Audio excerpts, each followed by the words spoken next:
Agad na sumalakay ang isa sa mga pulis. Matulis itong pumwesto sa harap ng grupo sakay tinutok ang baril sa baboy ramo. Agad itong nagpaputok pero naiwasan iyon ng aswang. Hindi kapanipaniwala ang taglay nitong liksi at labis na pag-iwas.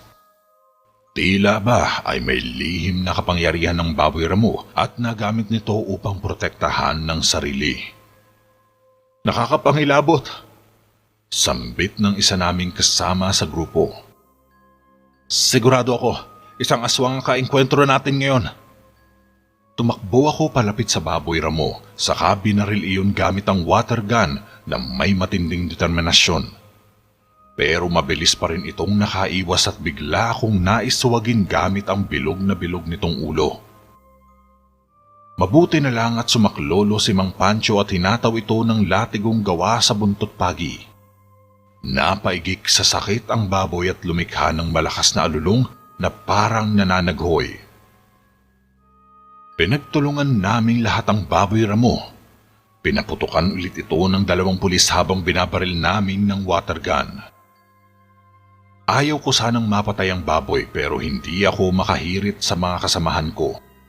May galit sa bawat pagtira niya sa baboy ramo. Maliksi pa rin ang baboy ramo kahit may mga tama na sa katawan. Hindi lang iyon na nagpagulat sa akin kung hindi ang pagdating ng isa pang aswang. Isang lumilipad na nilalang ang sumulpot mula sa kung saan at dinagit ang baboy ramo. May malalaking pakpak iyon na parang isang panigi. Ilang ulit pinaputukan iyon ng mga pulis pero hindi nila iyon matamaan. Pamilyar sa akin ang isang yon. Siya yung nakita ko sa CCTV footage. Kung ganoon ay hindi lang isa ang aswang sa lugar na iyon at posible pang may iba silang kasamahan. Pinilit naming habulin ang mga ito pero wala kaming laban sa isang nilalang na lumilipad. Kakaiba rin ang lakas nito dahil nagawang ilipad ng mabilis ang malaking baboy ramo. Mang Pancho, aswang yon! Aswang! Paulit-ulit na sambit ni Mang Kiko. May dalawang aswang sa bayan natin. Napaupo ito sa lupa saka parang nawala sa sarili dahil sa takot. Mang Pancho! Sigaw ulit nito. Kailangan nating bumalik sa barangay at balaan ang lahat. Hindi na natin maaari pang itago ito sa mga tao. Sambit ni Mang Pancho. Halika na at delikado tayo rito. Kung higit sa isang nakaharap natin, ibig sabihin na posibleng marami sila rito. Hindi natin kakayanin kung maraming aswang makaharap natin. Sumang-ayon ng mga kasamahan namin, kaya bumalik na kami sa barangay para balaan ang mga taga roon. Habang nasa daan kami ay biglang natisod si Mang Kiko kaya halos napasubsob ito sa lupa. Nanlaki ang mga mata namin nang makitang paa ang nagpatisod kay Mang Kiko. Nagkatinginan kaming lahat. May mga nakatabon na tuyong dahon sa may-ari ng paang iyon. Iyong dalawang pulis ang lumapit at nag-alis na mga tuyong dahon sa ibabaw ng kawawang nakahandusay sa lupa. Tumambad sa amin ang katawan ng isang babaeng halos wakwak ang harap na bahagi ng katawan at wala itong lamang loob. Halos magsisukahan ng mga kasamahan kong nagroronda, pero ako ay nakatitig lang sa katawan ng patay. Iyon kayang lumipad na iyon ang may gawa nito? Bulong ko sa sarili. Si Juana ito, sambit ng isa sa mga pulis. Iyong anak ng taga-Kiskisan. Tatawag ako sa barangay para makapagpadala ng squad na mag-iimbestiga rito. Kinuha ni Mang Pancho ang phone nito sa bulsa at tumawag sa barangay. May sumagot sa kabilang linya at inilagay iyon ni Mang Pancho sa loudspeaker. Ang nakasagot ng tawag ay hepe ng pulisya. Sir, may nakita kaming bangkay dito. Walang laman loob at wakwak ang harap ng katawan. Mukhang aswang ang dumali. Report ni Mang Pancho. Anong aswang? Pinaglololoko niyo ba ako? Baboy Ramo ang hinahunting nyo, di ba? Tugon ng nasa kabilang linya. Naalala ko ang hepe na iyon. Kontra siya kanina sa pribadong pagpupulong kasama kaming mga nakakita sa Baboy Ramo. Pinagpipilitan nitong hindi totoong aswang at isang mabangis na hayop lang ang nakita namin. Kahit ngayon na halos sabay-sabay na ang kasamaan ko sa pagsasabing dalawang aswang ang nakita namin, ay ayaw pa rin nitong maniwala. Sinenyasan ko na lang si Mang Pancho na ako na ang kakausap sa hepe para hindi na magtagal. Kinuha ko ang phone saka in-off ang speaker. Hello sir, ako si XC Manalo, isang IT analyst sa Alabang Police Branch. Magpadala ho kayo ng backup at forensic team. May casualty tayo at inihinalang anak to ng taga-Kiskisan. Mabuti naman at kumilos agad ang hepe at nanahimik sa pagsasabing nababaliw na pati dalawang pulis niya. Tinapos ko na ang pag-uusap namin ng hepe at naghintay sa pagdating ng backup. Inaabot din ng mahigit isang oras bago dumating ang rescue operation at forensic team mula sa bayan. Hinayaan na namin silang gawin ang mga trabaho nila. Kinaumagahan, kumalat agad ang balita tungkol sa nakaengkwentro naming mga aswang. Agad na nagkaroon ng mga iba't ibang bersyon at mga kwentuhan tungkol sa nangyari. Iba't ibang grupo ng mga tao ang nagtipon-tipon upang pag-usapan at pagtalunan ng mga detalye ng aming pagtugis sa masamang nilalang.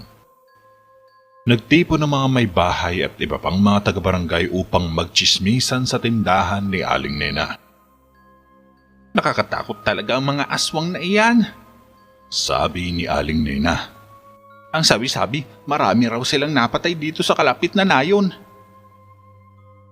Bumili ako ng paborito kong brand ng kape ng mga oras na iyon kaya dinig ko ang kwentuhan nila. Hindi ko alam kung matatawa ako o maiinis dahil iba-iba na ang salin ng kwento. Dapat siguro mag-ingat tayo, sagot ni Aling Mercy. Nakatabing bahay lang ni na Vanessa. May kasamahan pa ba tayong nagro-ronda? Sabi nila ay kasama raw mga pulis at si Mang Pancho. Tugon ni Aling Nena. Ayan, bisita nila Mang Pancho at kasama sa pagro-ronda. Isa rin siya sa nakakita ng mga aswang at engkanto. Itinuro ako ni Aling Nena. Totoo ba? Totoo bang aswang at engkanto ang nakaharap ninyo at marami ang napapatay dito sa lugar namin? Nanlaki pa ang mga bilugang mata ng may edad na babaeng may kargang bata. Napakamot ako sa ulo. Minsan na ako maging hindi sigurado sa sasabihin ko. Mabuti na lang at dumating si Mang Pancho. Ayan ho, si Mang Pancho ang tanungin ninyo. Sobrang tapang ho niya kagabi. Pagbibida ko rito para malipat dito ang atensyon ng mga tsismosa. Anong meron? Inosenteng tanong ni Mang Pancho. Walang ideya sa hindi inabutang tanong ng mga tsismosa. Totoo bang aswang at engkanto ang nakalaban ninyo kagabi? Marami na raw ang napatay na aswang ng taga rito at kabilang barangay. Totoo ba lahat yun? Inulit na tanong ng babaeng may bit-bit na bata. May kapre pa daw at tikbalang na nakasagupa nyo. Nakakatakot naman yun. Segunda ng isa pang tambay. Napatingin sa akin si Mang Pancho pero tinapunan ko siya ng tingin na wala akong alam. Nag-iba na ang kwento at may dagdag pa. Wala akong alam. Ay si Kapitan na ang tanungin ninyo. Nai-report na namin sa kanya ang mga nangyari kagabi. Tugon ni Mang Pancho. Mang Pancho naman, para kang others. Huwag mo kaming bitinin. Ano ba talaga ang totoo? Segunda ng isa pang tsismosa. Napansin ko ang pagtingin sa akin ni Mang Pancho na parang ako ang gusto nitong ituro kaya nagmamadali na akong lumayo sa tindahan. Hinayaan ko na siyang humarap sa mga tao at magpaliwanag. Siya din naman ang halos kinakatawan ng barangay at pinagkakatiwalaan na kalugar nila. Hindi ko rin alam kung paano sasagutin ang tungkol sa engkanto, kapre at tikbalang. Nalalabuan ako sa paniniwala ng mga tao sa lugar nila. Sa tapat naman ng bahay ni Mang Pancho ay hindi rin nawalan ng tambay. Nabalita kasi na kasama kami sa pagharap sa mga aswang. Pagkadaan ko roon ay nakaumpok ang lahat sa labas habang pinuputakti ng tanong si Kuya Alan. "Magkwento ka na, Alan," sabi ni Mang Andoy. "Kailangan natin silang matigil. Mas mainam kung bibigyan mo kami ng impormasyon kung paano labanan ng mga aswang." Basta magtabi kayo ng rosary at holy water," sabi ni Kuya Alan, saka nag-iwas ng tingin. Napangiwi siya dahil hindi sanay sa interview at sa spotlight. Kahit saglit ko palang ito nakikilala ay alam kong pareho kaming antisocial. It takes one to know one, ika nga. Saktong dumako ang tingin sa akin ni Kuya Alan habang pumapasok sa ibakuran. Iyong tingin niya ay tila nagpapasaklolo na sagutin ang mga tanong nila. Sumenyas na lang ako na hindi ko rin alam ang isasagot ko sabay iling kaya pumasok na ako sa loob ng bahay. Pag-uwi ko sa bahay ay si Vanessa naman ang nagkwento ng mga naririnig niya sa mga tsismosong taga Mariveles. Nag-uumpukan din daw ang mga tsismoso sa ibang mga barangay at iba-iba rin ang mga kumakalat na balita roon. Ang grupo daw ng mga mangingisda sa tindahan ni Mang Pedro sa palengke ay napuno rin ng tambay at usap-usapan ang mga aswang. Narinig daw nito na nagsama-sama ang mga sundalo at may dala-dala raw silang mga baril at granada para labanan ang mga aswang. Sinang-ayuna naman daw iyon ng mga kausap. Kahit iyong kilalang albularyo sa bayan nila na si Mang Temyo ay nakasuporta sa pagpaslang sa lahat ng alagad ng kadiliman. Huwag din daw papalagpasin iyong engkanto na dumukot kay Monica. Kailangan daw labanan ng mga aswang na iyon at hindi sila dapat hayaang manggulo sa kanilang lugar para magsialis. Pasensya na, Exie. Nadamay ka pa sa kaguluhan dito sa lugar namin. Yung bakasyon sana natin, nauwi pa sa paghahanap ng nawawalang babae. May naengkwentro pa kayong aswang. Tingin pa umanhin ni Vanessa. Wala naman may gusto sa nangyari, Vanessa. Pero kailangan pa rin nating bumalik sa trabaho sa Alabang. May sarili ring kapulisan dito na tututok sa kaso. Gusto ko na rin naman umuwi para tanggapin ang hamon ng torture for fun. Totoo naman yan. Ang kaso, nag-aalala ako sa pamilya ko dahil may mga aswang na gumagala rito. Naapayo ko si Vanessa. Iniisip ko tuloy na isama sila pabalik sa syudad. Nabanggit ko na kina Papa kanina yan pero ayaw niya. Mas gusto daw niyang mamalagi rito. Hindi mo pwedeng pilitin ang pamilya mo kung ayaw nila. May sarili din silang buhay na kailangan nilang tahakin. Tulad mo, na alam nilang kailangan mong bumuo ng sarili mong buhay. Tinapik ko ito sa balikat. Tumawag ako sa opisina kanina. 2 araw na lang binigay sa atin para magbakasyon. Kailangan na natin bumalik sa Alabang bukas ng hapon. May mga naiwan pa tayong kaso roon na kailangan nating tapusin. May meeting din daw sa Makalawa. Napabuga ng hangin si Vanessa saka marahang tumango. Sige, aasikasuin ko na agad ang mga kailangan ayusin dito. Pati na dokumento ng naloan kong lupa para paglagyan ng negosyong manukan ni Mama. Tumitig sa akin nang makahulugan si Vanessa. Magpahinga ka na rin. Huwag ka nang sumama sa pagroronda mamayang gabi. Hayaan mo na sa kanila yan. Huling gabi na natin dito kaya lulubos-lubusin ko na. Kailangan ko rin kunin ang mga inilagay kong hidden camera dahil sayang iyon. Pwede ba tayong mamili ng pasalubong bukas? Sige, mamimili rin ako para pasalubong sa kadepartamento natin.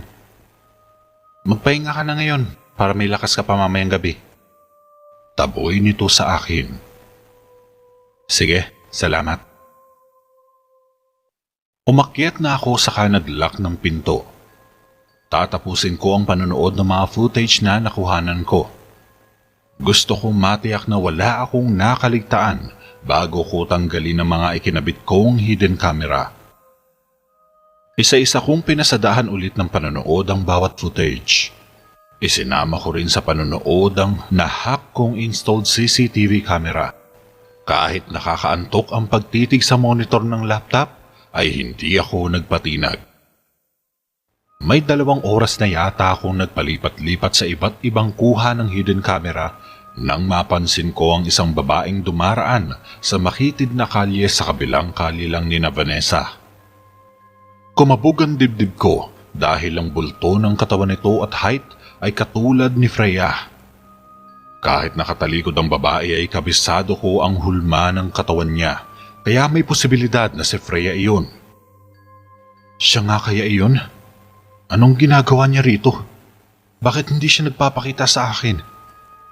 Nanginginig ang mga daliri ko habang nire-replay ang eksena habang dumaraan siya sa kalyeng iyon. Lumiko ang babae sa mas makitid na eskinita at wala akong nailagay na hidden camera doon, kaya halos masuntok ko ang laptop. Kailangan ko makita ang babaeng ito. Hindi ako matatahimik hanggat hindi ko siya nakikita. Lalabas ako mamaya para atupagin ang totoong pakay ko sa pagsama kay Vanessa. Bumaba ako ng tanghalian na para sabayan sa hapag sina Vanessa. Napag-usapan ulit ang nangyari ng nagdaang gabi. Nabanggit din ni Mang Pancho na maaga raw ang pagpupulong mamayang hapon para pag-usapan ang plano kung paano masusukol ang mga aswang at paano ang pag-iikot na gagawin. Bandang 4:00 ng hapon nang magtungo kami ni Mang Pancho at Kuya Alan sa barangay. Sa loob ng barangay hall, nagsagawa ng pagpupulong ang mga kagawad at ilang residente upang talakayin ang problemang kinakaharap ng lugar nila. May pagpupulong din daw na nagaganap sa ibang barangay at lahat ng mapag-uusapan ay tatalakayin kinabukasan sa munisipyo. Dapat natin palakasin ang pagroronda, sabi ni Kapitan. Kailangan natin maging handa sa anumang sitwasyon. Magtulungan tayong magbantay sa mga paligid. Dagdag ni Ginoong Santos, isa ring kagawad ng barangay. Kung may mga nakakita man ng kakaibang bagay, agad nating i-report sa barangay o sa mga otoridad. Sumingit si Mang Pancho sa gitna ng pag-uusap. Tama iyon, pero wag naman sana tayo maging mapanakot. Kailangan din natin mag-ingat sa pagpapakalat ng mga haka-haka. Kung ano-anong naririnig ko maghapon, iba't ibang kwento, may mga kapre at tikbalang pa. Tama ka, Mang Pancho, sabi ni Kapitan. Dapat maging maingat sa pagbabalita at siguraduhin na tama at totoo ang ating mga impormasyon. Walang engkanto, tikbalang o kapre kagabi. Hindi rin sigurado ang mga nakasaksi kung aswang ba talaga ang nakita nila o malaking paniki lang na dinagit ang baboy ramo. Pero Kapitan, paano kakayaning buhatin at ilipad ng malaking paniki ang isang baboy ramo na mas malaki pa raw sa tao?